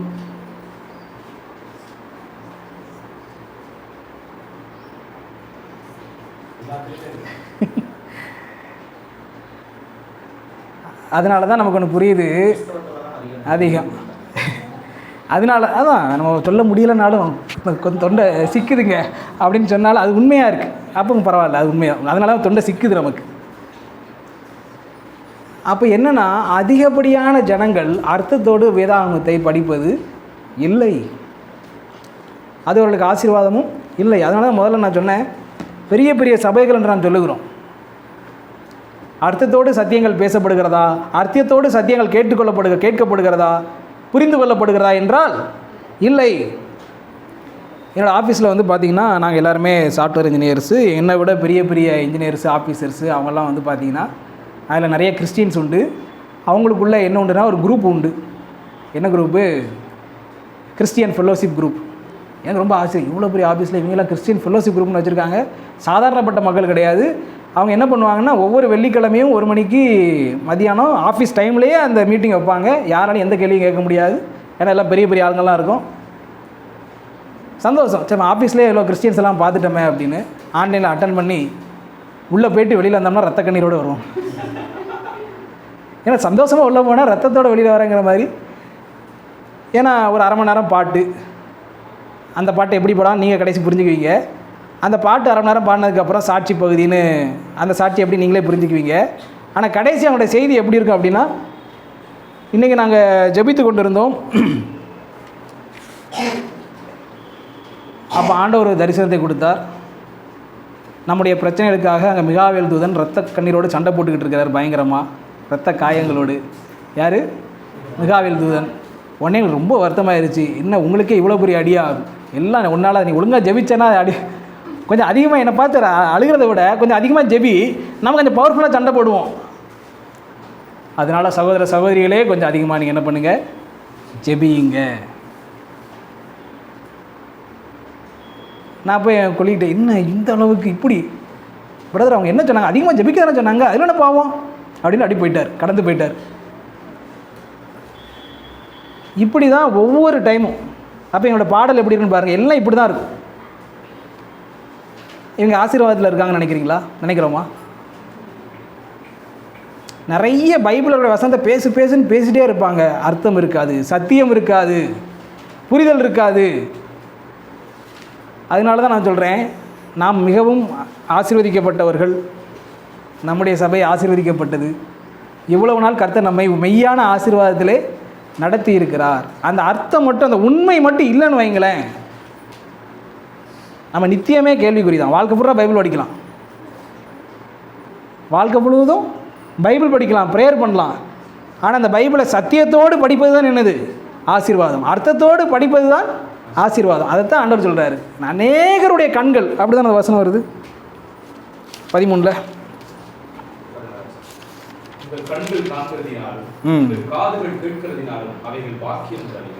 அநேக தீர்க்கதரிசிகளும் நீதிமான்களும் நீங்கள் காண்கிறவர்களை காணவும் நீங்கள் கேட்கிறவர்களை கேட்கவும் விரும்பியும் காணாமலும் கேளாமலும் போனார்கள் என்று மெய்யாகவே உங்களுக்கு சொல்லுகிறேன்.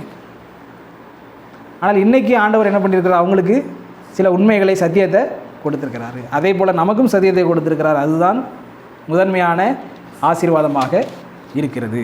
சரி, அடுத்து 2வது ஆசீர்வாதம், மிக முக்கியமான ஆசீர்வாதம். எபிரேயர் 10ஆம் அதிகாரத்தை திருப்பிக் கொள்வோம். சத்தியத்தை அர்த்தத்தோடு கற்றுக்கொள்வதே ஆசீர்வாதம். முதல் குறிப்பு நாம் படித்தோம். 2வது குறிப்பு எபிரேயர் 10வது அதிகாரம்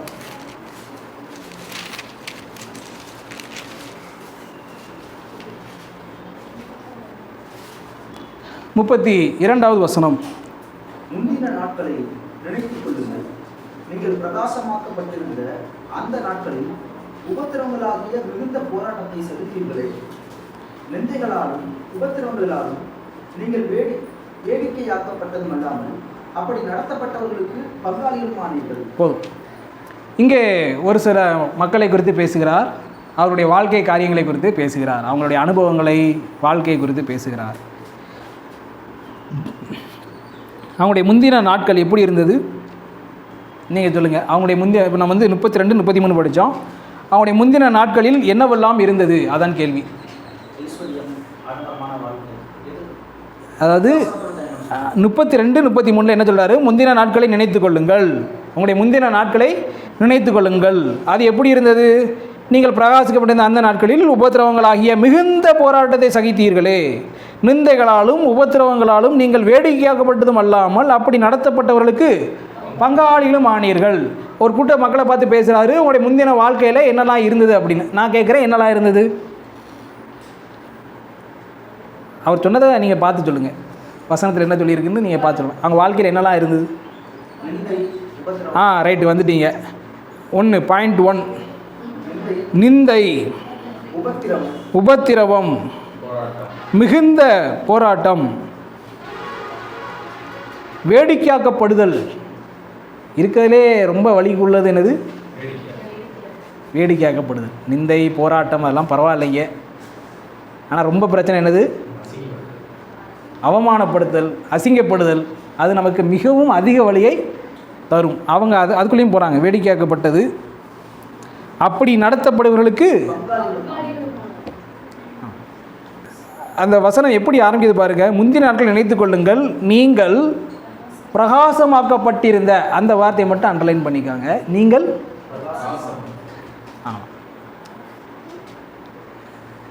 அதாவது நம்முடைய ஒரு வாழ்க்கை கட்டம், நம்ம எல்லாருக்குமே ஒரு சில வாழ்க்கை கட்டம் இருக்கும். அந்த வாழ்க்கை கட்டத்தில் நாம் அதிகமாக அடி வாங்கியிருப்போம், உபத்திரவத்துக்குள்ளே போயிருப்போம். இப்போவும் அப்படி தான் இருக்குன்னு சொன்னாலும் கூட ஏதோ ஒரு வாழ்க்கை கட்டம் இருக்குது நமக்கு, அது பயங்கரமாக இருக்கும். ரைட்டா? பயங்கரமான உபத்திரவம், பயங்கரமான வேதனைகள், அடிகள், அவமானங்கள் அப்படின்னு ஒவ்வொருத்தருக்கும் நம்முடைய வாழ்க்கையில் ஏதோ ஒரு காலத்தில்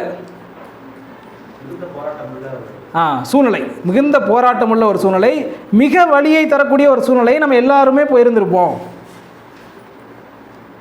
இப்போ அந்தளவுக்கு இருக்காது, ஆனால் ஏதோ ஒரு காலத்தில் அப்படி ஒரு போயிருப்போம். அந்த வாழ்க்கையை பற்றி சொல்லுங்கள் அப்படின்னு நம்ம யாராவது சொல்லுவோமா? அது ரொம்ப பிரகாசமாக்கப்பட்டிருந்த அந்த நாள் சொல்ல முடியுமா நம்மளால்? எப்படி சொல்லுவோம்? அது நினச்சேப்பா இப்போவே அழுக வருது பிரதர்.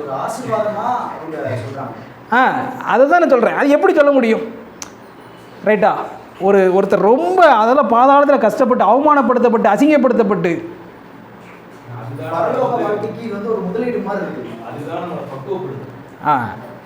அது உண்மைதான். ஆமாம். ஆனால் நம்முடைய அந்த வாழ்க்கை பகுதியை நம்ம யோசிக்கும் போது நமக்கு எப்படி இருக்குது? கொஞ்ச நேரம் மனசு திக்குன்னு இருக்குது. இப்படிப்பட்ட ஒரு வாழ்க்கைக்கு போயிருக்கோமா? அநேகர் அந்த நேரத்தில் என்னெல்லாம் கூட யோசிச்சிருக்க முடியும். அப்படிதானே? நீங்களே சொல்லுங்கள். ஒருத்தர் பயங்கரமாக அடி, வலி, வேதனை, அவமானங்கள், இந்த வாழ்க்கை வேண்டாம் ஆண்டவரே அப்படின்னு மாய்ச்சிக்கிட்டு அந்த ஆண்டவர்கிட்ட போனார்னா ஆண்டவர் என்ன செய்வான்னு நினைக்கிறீங்க? என்னங்க ஆண்டவர் இரக்கமுள்ள ஆண்டவர், வாப்பா வாப்பா.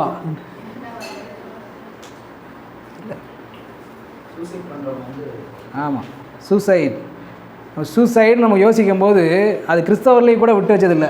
நல்ல விசுவாசிகளையும் கூட அந்த தற்கொலை உணர்வு விட்டு வைத்தது இல்லை. நிறைய அந்த விஷயம் இருக்குது. என் கூட படித்த என் ஃப்ரெண்டு வந்து பார்த்திங்கன்னா, அவன் நல்ல பணக்கார பையன். அவங்க அப்பா என்ன பண்ணார் அப்படின்னா, என்னை கூப்பிட்டு, நீங்கள் 2 பேரும் படிங்க, நான் என்ன நாளும் பண்ணுறேன், எப்படியாவது பாஸ் பண்ணியிருக்கேன், உங்கள் பிஸ்னஸ்க்கு நான் என்ன நாளும் பண்ணுறேன் அப்படிங்கிறார். அவன் எதை பொறுத்தையும் கவலைப்பட மாட்டான் அவனும். அப்புறம் நான் பார்த்தேன், சரி நம்ம சொல்லிக் கொடுப்போம், என்னுடைய வேலையை நிறைய பேர் சொல்லிக் கொடுப்போம். அப்புறம் ஒரு கட்டத்தில் அவங்க அப்பா பார்த்தாரு, இவனை ரொம்ப சொல்லி கொடுத்துட்ருக்கானே, அப்போ நீங்கள் 2 பேரும் கோயம்புத்தூரில் ஒரு ஃப்ளாட்டில் தங்குங்க அப்படின்னு. ஒரு ஃப்ளாட்டில் நாங்கள் தங்கி நாங்கள் 2 பேர் தான் இருப்போம், 2 தான் சாப்பிடுவோம். அவனுக்கு அந்த நாங்கள் ரொம்ப நல்லா க்ளோஸ் ஃப்ரெண்ட்ஸு. ஆனால் அவன் ஃபெயில் ஆகிட்டான். எப்படி ஃபெயில் ஆகி? எழுதுறதுக்கு ரொம்ப போர் அடிக்க அப்படிங்கிற அளவுக்கு, அவன் தெரிஞ்சாலும் எழுத மாட்டேன் அப்படிங்கிற அளவுக்கு. அப்புறம் நான் பார்த்தேன், நீ இப்போ உனக்கு போர் அடிக்கி, அப்புறம் நீ பாஸ் பண்ணிவிடுவேன், சரி பாஸ் பண்ணி பார்த்துக்கன்னு விட்டுட்டேன் நான். திடீர்னு ஒரு செய்தி வருது, அவன் சூசைட் பண்ணிட்டான். எதை பார்த்தும் பயப்பட மாட்டான், கவலைப்பட மாட்டான். அவன் என்ன சூசைட் பண்ணிட்டானா? என்ன அப்படின்னா, அவன் ஃப்ரெண்ட்ஸுக்குள்ளே ஏதோ சின்ன பிரச்சனை. பார்த்தீங்கன்னா ஏதோ சின்ன பிரச்சனைக்கு என்ன பண்ணிட்டாங்க, உடனே ட்ரெயினில் விழுந்து, அவனுக்கு இல்லாத இது இல்லை. ஸோ நான் என்ன சொல்ல வரேன் அப்படின்னு கேட்டிங்கன்னா, இந்த மாதிரியான வாழ்க்கை நெருக்கங்கள், போராட்டங்கள், கஷ்டங்கள், கவலைகள் நம்ம எல்லாருக்குமே ஏதோ ஒரு நேரத்தில் இருக்கும். ஆனால் அதை நம்மளால் எப்படி சொல்ல முடியாது? பிரகாசமாக்கப்பட்டிருந்த அந்த நாள் என்று சொல்ல முடியாது. பயங்கர இருளான அந்த நாளில் இருந்து கர்த்தர் காப்பாற்றிட்டாருங்க, அப்படி தான் நம்ம சொல்லுவோம். பயங்கர இருளுக்குள்ளே போயிட்டாங்க, கர்த்தர் என்ன பண்ணிட்டாரு? எடுத்துட்டார், வெளியில் எடுத்துட்டார். ஆனால் அந்த ஆசிரியர் என்ன சொல்கிறாரு? அதுதான் நீங்கள் பிரகாசமாக்கப்பட்டிருந்த அந்த நாள். இன்றைக்கி நாம் அநேக பக்குவத்திலும் பக்குவத்திலும் பொறுமையிலும் இருக்கிறோம் என்றால் அப்படிப்பட்ட பிரகாசமான நாட்கள் காரணமாக இருக்கிறது. நம்முடைய ஆண்டவராக இயேசு கிறிஸ்துவை குறித்து படிக்கிறோம். அவர் எப்படிப்பட்டவர்? பாவம் இல்லாதவர். என்னைக்காவது யோசிச்சிருக்கோமா, எப்படி இந்தளவுக்கு பொறுமை உள்ளவரா, இந்தளவுக்கு பாவம் இல்லாதவரா, இந்தளவுக்கு கீழ்ப்படிதல் உள்ளவராய்? மரண வசனம் எப்படி இருக்குது? சிலுவையின் மரண பரியந்தம் சிலுவையின் மரண பரியந்தம் தம்மை தாழ்த்தி கீழ்ப்படிந்தவராய். பிலிப்பியர் 2ஆம் அதிகாரத்தில் படிக்கிறோம். அந்த அளவுக்கு கீழ்ப்படிதல், பரிசுத்தம், மரணமே வந்த சிலுவை மரண பரியந்தம். அப்போ நம்மளுடைய கேள்வி, எப்படி இந்த அளவுக்கு நம்முடைய ஆண்டவராய் இயேசு கிறிஸ்து பரிசுத்தம் உள்ளவராய் பக்குவம் உள்ளவராய் இருந்தார்? எப்படி?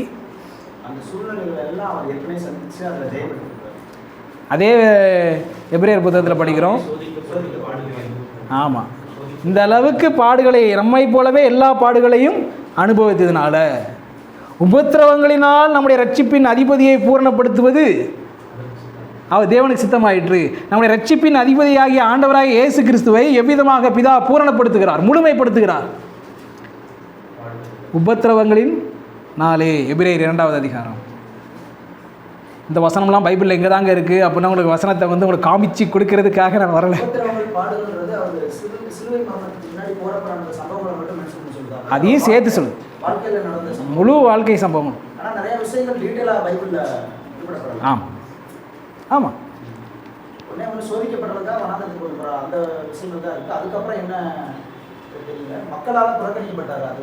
இப்போ நீங்கள் பார்த்தீங்கன்னா நல்ல கேள்வி. அதாவது நம்ம வேதத்தில் வாசிக்கும் பொழுது ஆண்டவர் எங்கெல்லாம் சோதிக்கப்பட்டார்னு பார்க்கும் பொழுது அந்த அளவுக்கு நிறைய இடத்துல என்ன பண்ண முடியல, வாசிக்க முடியல.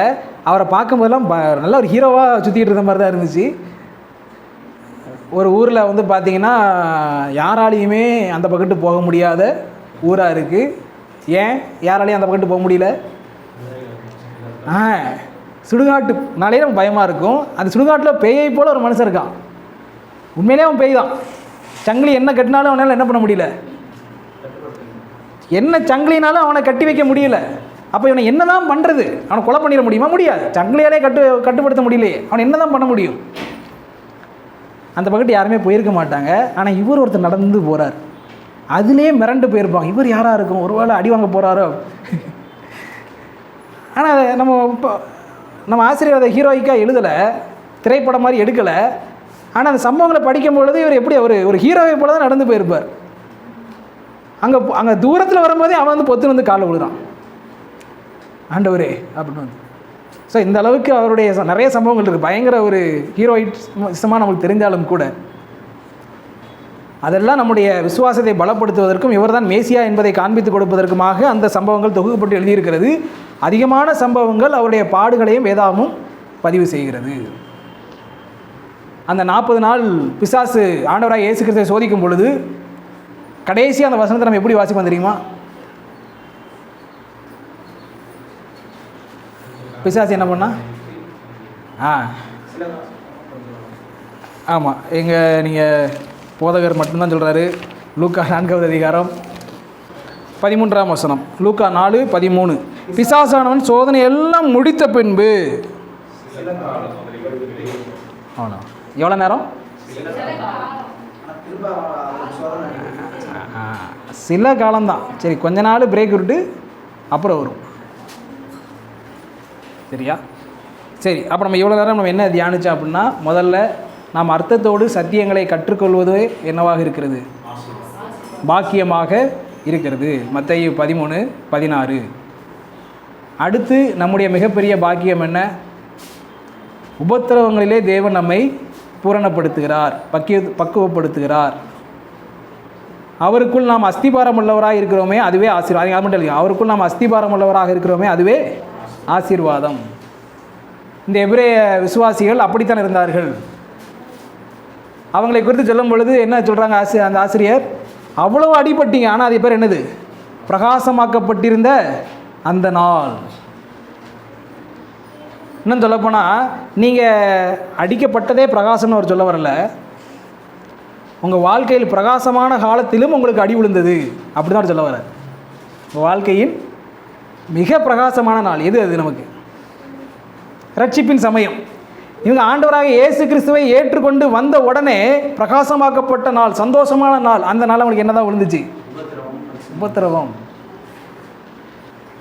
ஆனால் அதிலும் அவர்கள் எப்படி இருந்தாங்க? உறுதியாக இருந்தாங்க. உபத்திரவத்திலும் உறுதியாக இருப்பதே ஆசீர்வாதம்.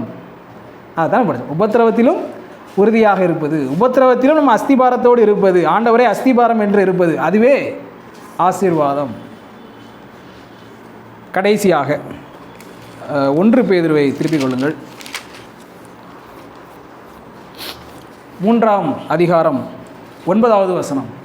தீமைக்கு தீமையையும் உதாசீனத்துக்கு உதாசீனத்தையும் சரிக்கட்டாமல் அதற்கு பதிலாக நீங்கள் ஆசீர்வாதத்தை சுதந்தரித்துக் கொள்ளும்படி அழைக்கப்பட்டிருக்கிறவர்கள் என்று அறிந்து ஆசீர்வதியுங்கள். போதும். இந்த வசனத்தில் நம்ம என்ன செய்யணும்னு சொல்லியிருக்கு. 1 பேதுரு 3:9. தீமைக்கு தீமையையும் உதாசனத்துக்கு உதாசனத்தையும் சரி கட்டாமல் அதற்கு பதிலாக நீங்கள் ஆசீர்வாதத்தை சுதந்திரித்துக் கொள்ளும்படி அழைக்கப்பட்டிருக்கிறவர்கள் என்று அறிந்து ஆசீர்வதியுங்கள்.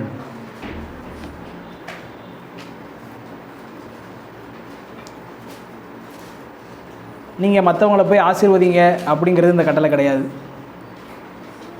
இந்த கட்டளை கடைசி வார்த்தை எப்படி முடியுது? நீங்கள் ஆசீர்வதிங்கன்னு முடியுது. உடனே இந்த வசனம் என்ன சொல்லுது நம்ம நினச்சிக்க கூடாது. நீங்கள் போய் எல்லாரையும் ஆசீர்வதிங்க, அப்படி அல்ல. அது உண்மைதான், எல்லாரையும் நம்ம ஆசீர்வதிக்கக்கூடியவர்களாக இருக்க வேண்டும், எல்லாருக்காகவும் ஜெபிக்கக்கூடியவர்களாக இருக்க வேண்டும். அதனால் யாருக்காகவும் ஜெபிக்கணும், யாரையும் நம்ம ஆசீர்வதிக்கணும். அதை அந்த வசனம் சொல்லுது. நமக்கு தீமை செய்யக்கூடியவர்களையும் நம்மை உதாசீனப்படுத்தக்கூடியவர்கள் அவர்களையும் நீங்கள் என்ன பண்ணுங்க, ஆசீர்வதிங்க.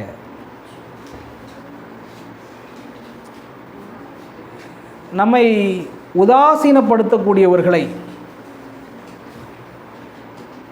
நம்மால் மன்னிக்கவே முடியாது, மறக்க முடியாது. ஆனால் வேதாகமம் என்ன சொல்லுகிறது? ஆசீர்வதி. எப்படிப்பட்டவனா நான் இருந்தால் என்னால் ஆசீர்வதிக்க முடியும்? இவன் பிரதர் இருக்கிறாரு, சும்மா என்ன ஆசீர்வதிச்சுட்டு இருக்க மாட்டார். ஆனால் அவர் ஏதாவது நான் போய் காயப்படுத்தினு வைங்க, அவர் என்ன தான் பண்ணுறாரு? ஆசீர்வதிக்கிறாருன்னு வைங்க. அப்போ அந்த பிரதர் எப்படிப்பட்ட பிரதராக இருக்கணும்? ஏசப்பா அப்படிப்பட்டவராக இருந்திருக்க வாய்ப்பு இருக்குது. ஏசப்பாட்ட போய் நம்ம ஆசீர்வாதத்தை வாங்கணும் அப்படின்னா ஆண்டவரேன்னு போய் காலில் விழுந்தால் மட்டும் ஆசீர்வாதம் கிடையாது. அந்த காலை தடுக்கி விட்டாலும் அவர் என்ன பண்ணுவார்? ஆமாம், பிதாவே இவருடைய பாவங்களை மன்னியும் அப்படின்னு சொன்னார். சொல்கிறது ஒரு கட்டாயம் அப்படிங்கிறதா சொன்னாரா? அவ்வளவு அன்பு, அவ்வளவு அன்பு. இன்றைக்கி நாம் ஒரு வேளை நம்மளை யாராவது இப்படிலாம் அடிக்கிறாங்க அப்படின்னா பிதாவே மன்னின்னு சொல்லும் போது எப்படி சொல்லுவோம்? சொல்கிறதுக்காக சொல்லுவோம், சொல்லணும், கட்டாயம். அதுதான் கிறிஸ்தவம். ஆனால் அந்த மனதுக்குள்ளே அந்த அன்பு நிறைந்து இருக்குமா? தேவன் அந்த நிறைவான அன்பை பார்க்குறாருன்னு நான் சொல்ல வரல. நமக்கு வழி தான் இருக்கும். ஆனால் கடவுளும் பார்த்தீங்கன்னா நீ இப்படி சொல்லும் போது அவன் மனசுக்குள்ளே அன்பு இல்லையே, அது சரி வராது. அப்படி தான் கடவுள் சொல்ல இல்லை. நீங்கள் அவங்கள சபிக்காமல், நீங்களை துன்புறுத்தாமல் என்ன பண்ணுறீங்க? பொறுமையாக போய் அவங்கள ஆசீர்வதிப்பாருன்னு ஒரு மனதோடு நீங்கள் சொல்லி வாரீங்கன்னு வச்சுக்கோங்களேன். கடவுள் அதை அங்கீகரிக்கிறார் தான். உங்கள் உள்ளுக்குள்ளே அந்த அன்பு இல்லையே அப்படிலாம் கடவுள் நம்மளை கட்டாயப்படுத்த மாட்டார். ஆனால் ஏசப்பா எப்படி சொல்லியிருப்பார்? அவருக்குள்ள என்ன இருந்திருக்கும்? ஆமாம். ஒருவேளை நம்முடைய மகனும் மகளுமே நம்ம சிலுவையில் அறையிறாங்க அப்படின்னா கூட நமக்கு அப்போ நம்ம என்ன தான் அவன் சிலுவையில் அறைஞ்சாலும் அவன் யார்? என் மகன், என்னுடைய மகள் அப்படின்னு அந்த பாசத்தை வச்சுருப்போம்ல, அதே பாசத்தில் தான் அவர் என்ன பண்ணியிருப்பார்? இருந்திருப்பார். அப்படிப்பட்ட அந்த இருதயம். அதை நான் இப்போ இந்த 3வது குறிப்பு என்ன அப்படின்னு கேட்டிங்கன்னா, ஆசீர்வதிக்கும் மனமே ஆசீர்வாதம். நம்மை உதாசீனப்படுத்துகிறவர்களையும் நமக்கு தீமை செய்கிறவர்களுக்கும் நம்ம ஆசீர்வதிக்கிறோம். பார்த்தீங்களா? ஆசீர்வதிக்கக்கூடிய மனம் நமக்கு இருந்துச்சுன்னா அதுதான் என்னது? ஆசீர்வாதம். எங்கேயுமே கிடைக்காது. தீமை செய்கிறவர்களையும் நம்மை உதாசீனப்படுத்துகிறவர்களையும் ஆசீர்வதிக்கிற மனம். நிறைய பேருக்கு மனம் இருக்காது. ஆனால் நம்ம சர்ச்சை அப்படிப்பட்ட சர்ச்சையை மன்னிச்சு தான் ஆகணும். நம்ம சத்தியம் அப்படிப்பட்ட சர்ச்சையை மன்னிச்சு தான் ஆகணும். நம்ம போதகர்களை பார்த்துக்கிட்டே இருக்காரு, குடும்ப பிரச்சனைலாம் பார்த்துக்கிட்டே இருக்காரு, மன்னிச்சு தான் ஆகணும். நாளைக்கு அவங்கள்ட்ட எப்படி போய் நம்ம ஃபேஸை காமிக்கிறது? மன்னிச்சு தான் ஆகணும். நாளைக்கு போய் நானே பிரசங்கிக்கணுமே, மன்னிச்சு தான் ஆகணும். நான் அந்த சபையினுடைய பொறுப்பை செஞ்சுக்கிட்டு இருக்கேனே, மன்னிச்சு தான் ஆகணும் அப்படின்னு எதுக்குமே இல்லை. எனக்கு மன்னிக்கிற மனம் இருந்தது. அதில் குறை நிறைகள் இருக்கலாம், ஆனால் மன்னிக்கிற மனம் நானாகவே கன்வின்ஸ் ஆகி, ஆண்டவரே நான் உங்கள் பிள்ளையாக இருக்கிறேன், நான் மன்னிக்கிறேன். ஆனால் அந்த மன்னிக்கிற மனதோடு நான் இருந்தால் அது என்னது? ஆசீர்வாதம். ஐஸ்வர்யம்னா ரொம்ப எளிது. ஐஸ்வர்யமானாவது எளிது, அவ்வளவு கடினம் அல்ல. ஆண்டவராக இயேசு கிறிஸ்துவை விட்டுட்டு போனாலும் கூட ஆசீர்வாதம் வரலாம். வருமா? பிசாசு கொடுப்பாரு, கவலைப்படாதீங்க. அவருக்கு தேவை நீ மறுபடியும் ஆண்டவர்கிட்ட போகக்கூடாது, உனக்கு எந்த ஆசீர்வாதம்லாம் கொடுக்குறேன். ஒருவேளை பிசாசு பயங்கரம் உபத்திரவப்படுத்துறான்னா அவன் மேலே நம்மளுக்கு ஒரு நல்ல உள்ளம் இருக்குது, அவனுக்கு ஒரு நல்ல உள்ளம் இருக்குது. சரி, அதை அந்த டாபிக் போடணும். ஆனால் அதான் ஸோ 3 காரியங்களை நம்ம பார்த்தோம். 4 காரியங்கள். எது முழுமையான ஆசீர்வாதம்? பணம், பொருள், ஐஸ்வர்யங்கள் எல்லாம் ஆசீர்வாதமாக இருந்தாலும் அது பரலோகத்தில் நிறைவடைந்தால்தான் அது என்னவாக இருக்கிறது? முழு ஆசீர்வாதமாக இருக்கிறது. பணம், பொருள் மட்டுமே ஆசீர்வாதம் அல்ல. நாம் அங்கே சங்கீதம் 49 படிக்கிறோம், கணம் பொறிந்தவனாக இருந்தாலும் அவன் எப்படித்தானே இருக்கிறான்? அழிக்கப்படக்கூடிய மிருகத்துக்கு ஒப்பாக இருக்கிறான் என்று வாசிக்கிறோம். அவன் உலக மனிதர்களால் புகழப்பட்டாலும் அவன் எப்படி இருக்கிறான்? என்றென்றைக்கும் வெளிச்சத்தை காணாத ஒரு நிலைமைக்கு செல்லுகிறான். ஆகவே எது முழுமையான ஆசீர்வாதம் என்று நாம் படித்தோம். 2வது, இந்த சத்தியத்தை புரிந்து கொள்வதே ஆசீர்வாதம். புரிதலோடு சத்தியங்களை கற்றுக்கொள்வதே ஆசீர்வாதம். அந்த 2வது ஆசீர்வாதம் நமக்கு இருக்கா? நல்லா இருக்குது. அநேக நேரங்களில் நம்முடைய ஆசீர்வாதங்களை நினச்சி நம்ம சந்தோஷப்பட வேண்டியது அவசியமாக இருக்குது. 3வது, எது ஆசீர்வாதம் தியானித்தோம்? உபத்திரவங்களிலும் உறுதியாக இருப்பது ஆசீர்வாதம். தேவன் அவ்விதமாக கூட நம்மை பிரகாசிப்பிக்க முடியும். ஆண்டவராக இயேசு கிறிஸ்துவை கூட தேவன் அவ்விதமாகத்தான் உருவாக்கி இருக்கிறார். நம்முடைய ரட்சிப்பின் அதிபதி கூட உபத்திரவத்தின் குகையில் தான் உருவாக்கப்பட்டிருக்கிறார். யோசேப்பை குறித்து படிக்கும்போது அப்படிதான் தேவனுடைய வசனம் அவனை புடமிட்டது என்று வாசிக்கிறோம். நம்ம யோசேப்பை குறித்து படிக்கும்போது ஆச்சரியமாக இருக்குது. எப்படி இந்த ஆள் இவ்வளோ பரிசுத்தமாக இருந்தார்? வேறு எந்த பெரிய சீக்கிரட்டோ ஃபார்முலாவெலாம் கிடையாது. உபத்திரவத்தின் குகை, அவருடைய வசனங்கள் அவரை யோசேப்பை புடமிட்டது. ஆண்டவராக இயேசு கிறிஸ்துவுக்கு என்ன சீக்ரெட்? உபத்திரவங்களினால் அவர் பூரணப்படுத்தப்பட்டார். ஓகே, ஸோ அவ்விதமாக கூட தேவன் நம்மை பிரகாசிப்பிக்க முடியும். நம்ம அநேகரை தேவன் அவ்விதமாக பிரகாசிப்பிக்கிறார் என்று நம்புகிறேன். அதனால் எங்களுக்கு அது மேலே விருப்பம் இல்லை அப்படின்னு நினைக்கலாம். இதனால் அது கடவுளை கரத்தில் நம்ம ஒப்பு கொடுத்துடலாம். கடவுள் நம்ம எப்படி வேண்டுமென்றாலும் பிரகாசிப்பிக்க முடியும். 3வது நாம் அதை சிந்தித்தோம். 4வது கடைசியாக என்ன சிந்தித்தோம்? ஆசீர்வதிக்கும் மனமே மிகுந்த ஆசீர்வாதம். ஏன்னா அந்த வசனம் எப்படி வருகிறது என்றால், நீங்கள் பாருங்கள், நீங்கள் ஆசீர்வாதத்தை சுதந்திரித்து கொள்ளும்படி அழைக்கப்பட்டிருக்கிறீர்கள் என்று அறிந்து ஆசீர்வதியுங்கள். 1 பேதுரு 3:9. தீமைக்கு தீமை உங்களை சரி கட்டினாலும், தீமைக்கு உங்களுக்கு ஒருவர் தீமை செய்தாலும், ஒருவர் நம்மை உதாசீனம் செய்தாலும் நீங்கள் என்ன செய்யுங்கள்? உடனே நம்மளால் ஆசீர்வதிச்சிட முடியாது. அந்த மனசு நம்மளுக்கு எப்படி வரும்? நம்முடைய ஆசீர்வாதங்களை எல்லாம் நாம் நினைவு கூறும் பொழுது, இவர் நமக்கு என்ன தீமை செய்திருந்தாலும், என்ன உதாசீனம் படுத்தியிருந்தாலும், தேவன் என்னை எவ்வளவாய் ஆசீர்வதித்திருக்கிறார் என்று நாம் உணரும் பொழுது நாம் அவங்களை என்ன செய்யலாம்? அதனால தான் இந்த ஆசீர்வாதம் உணர வேண்டியது இருக்குது. கர்த்தர் என்னை எவ்விதமாய் நடத்துகிறாரா? முழுமையான ஆசீர்வாதம் எனக்கு தருவதற்காக இப்படி நடத்துகிறார். கர்த்தர் என்னை எவ்விதமாய் நடத்துகிறாரா? சத்தியத்தை புரிந்து கொள்ளும்படியாக கர்த்தர் என்னை இப்படி நடத்துகிறார். கர்த்தர் என்னை இவ்விதமாய் உபத்திரவத்திற்குள் உள்ளாக்குகிறாரா? என்னை பிரகாசிப்பதற்காக கர்த்தர் இப்படி செய்கிறார். இல்லை நல்ல நிலைமையில் வச்சிருக்கிறாரா? கர்த்தர் அப்படி அவ்விதமாக என்னை சந்தோஷமாய் சமாதானமாய் ஆசீர்வதிக்கிறார். இப்படின்னு ஆண்டவருடைய எல்லா விதமான ஆசீர்வாதங்களால் நனைந்து சந்தோஷமாக நம்ம இருக்கோம். அப்படின்னா யாராவது வந்து உதாசனப்படுத்தினாலும்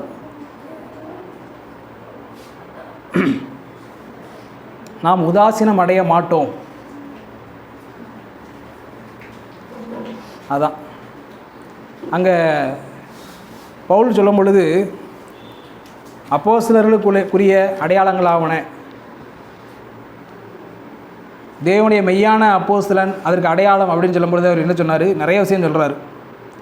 அதில் ஒரு விஷயம், நாங்கள் உலகத்திற்கு வேடிக்கையாக்கப்பட்டோம். அதுவே அவ்விதமாய் நாங்கள் அவமானப்படுத்தப்பட்டாலும் தேவனுடைய சமூகத்தில் நிலைத்திருந்தோம். எங்களுடைய அப்போஸ்தலத்துவத்தின் அடையாளம்.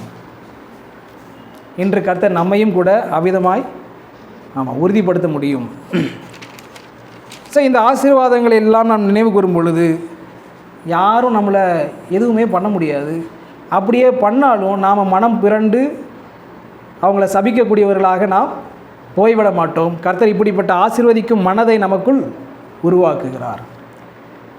ஆபிரகாமுக்கு ஆண்டவர் சொன்ன முதல் ஆசீர்வாதம், உனக்குள் சகல ஜாதிகளும் ஆசீர்வதிக்கப்படும்.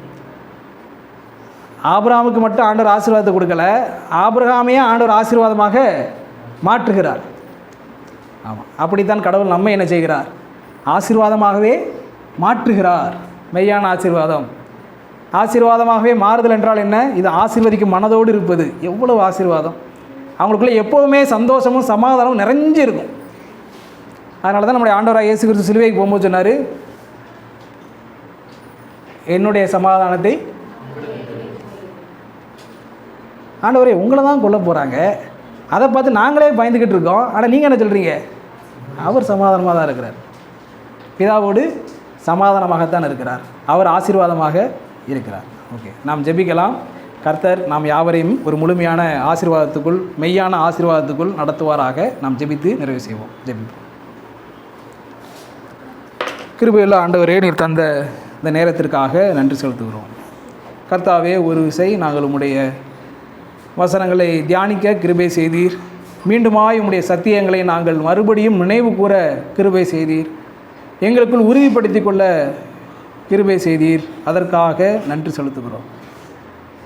ஆண்டவரே, நாங்கள் அநேக விதமான பாடுகளுக்குள் இருந்தாலும், ஆண்டவரே நாங்கள் விடை தெரியாமல் இருந்தாலும் கூட, கர்த்தாவே இந்த பாடுகள் மூலமாக கூட உம்முடைய அன்பை நாங்கள் மறந்து விடாதபடி, ஆண்டவரே நாங்கள் பூரணப்படவும் முழுமை அடையவும், ஆண்டவரே இன்னும் அதிகமாய் பிரகாசிப்பிக்கப்படவும் நீர் நடத்துகிற உடைய வழி நடத்துகிற எல்லாவற்றிற்காகவும் நாங்கள் நன்றி செலுத்துகிறோம். ஆண்டவரே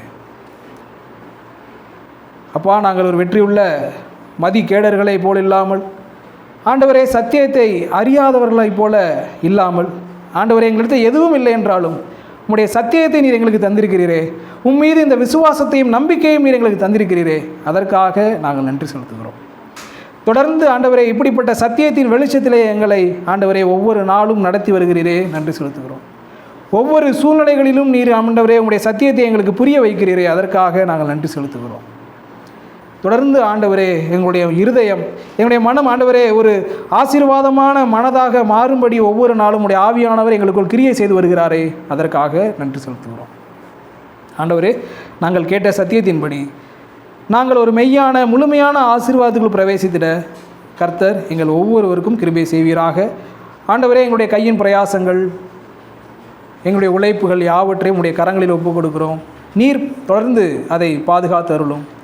உம்முடைய சித்தத்தின்படி நீர் எங்களை ஆசீர்வதிக்கும்படியாக நாங்கள் வேண்டிக் கொள்கிறோம். ஆண்டவரே, உம்முடைய ராஜ்யம் கட்டப்படவும் உம்முடைய நாமம் மகிமைப்படவும் நாங்கள் தொடர்ந்து உமக்குள்ளாக வளர கர்த்தர் எங்கள் ஒவ்வொருவரையும் ஆசீர்வதிப்பீராக. ஆண்டவரே, உம்முடைய சத்தியத்திற்காக நன்றி செலுத்துகிறோம். தொடர்ந்து ஆண்டவரே சபையாரை எங்களை ஒவ்வொருவரையும் உம்முடைய சத்தியத்தால் நிறைப்பீராக. ஆண்டவரே, தொடர்ந்து எங்களுடைய ஒவ்வொரு வாழ்க்கை காரியங்களிலும் கட்டங்களிலும் நாங்கள் எவ்வளவு உபத்திரவத்திற்குள்ளாய் சென்றாலும் அதே அஸ்திபாரத்தோடு உறுதியோடு நிலைத்திருக்க எங்கள் ஒவ்வொருவருக்கும் ஆண்டவரே கிருபை தரும்படியாக வேண்டுதல் செய்கிறோம். நாங்கள் அதிகமாக பிரகாசிப்பிக்கப்படும்படியான உம்முடைய அன்பிற்காக நாங்கள் நன்றி செலுத்துகிறோம். ஆண்டவரே, எப்படிப்பட்ட சூழ்நிலையில் நாங்கள் சென்றாலும், உதாசீனப்படுத்தப்பட்டாலும், தீமைக்குள்ளானவர்கள் ஆனாலும் உம்முடைய அன்பை வெளிப்படுத்தும்படியான ஒரு இருதயத்தை, மறுரூபமாக்கப்பட்ட அந்த இருதயத்தை, மன்னிக்கும் இருதயத்தை, ஆசீர்வதிக்கும் இருதயத்தை இன்னும் அதிகமாக எங்கள் ஒவ்வொருவரிடத்திலும் உருவாக்கும்படியாகவும் வேண்டிக் கொள்கிறோம். உம்முடைய ஆவியானவர் அந்த சித்தத்தை எங்கள் மீது கொண்டு இருக்கிறதுக்காக நன்றி செலுத்துகிறோம். நன்றி ஆண்டவரே, நீர் அடியேற்கு தந்த வாய்ப்பிற்காக நன்றி செலுத்துகிறோம். ஆண்டவரே, இங்கு கூடியிருக்கக்கூடிய ஒவ்வொரு சகோதர சகோதரிகளுக்காகவும் நன்றி செலுத்துகிறோம். இந்த மட்டும் நீர் நடத்தி வந்த உங்களுடைய கிருபைகளுக்காக, ஆசீர்வாதங்களுக்காக நன்றி செலுத்துகிறோம். நன்றி ஆண்டவரே. உமக்கு சித்தமானால் மீண்டும் ஒரு விசை நாங்கள் ஒருவரை ஒருவர் கண்டு ஐக்கியப்படவும், ஒருவரால் ஒருவர் ஆண்டவரை இன்னும் அதிகமாக பயன்படவும் கர்த்தர் எங்களுக்கு கிருபை பாராட்டு. எங்களுடைய தேவைகளை சந்திக்கிறதுக்காக நன்றி செலுத்துகிறோம். எங்களுக்கு தந்த ஆரோக்கியங்களுக்காக நன்றி செலுத்துகிறோம். இந்த விண்ணப்பங்களை எங்கள் ஆண்டவராகிய இயேசு கிறிஸ்துவின் நாமத்திலே நாங்கள் எடுக்கிறோம். ஆமென்.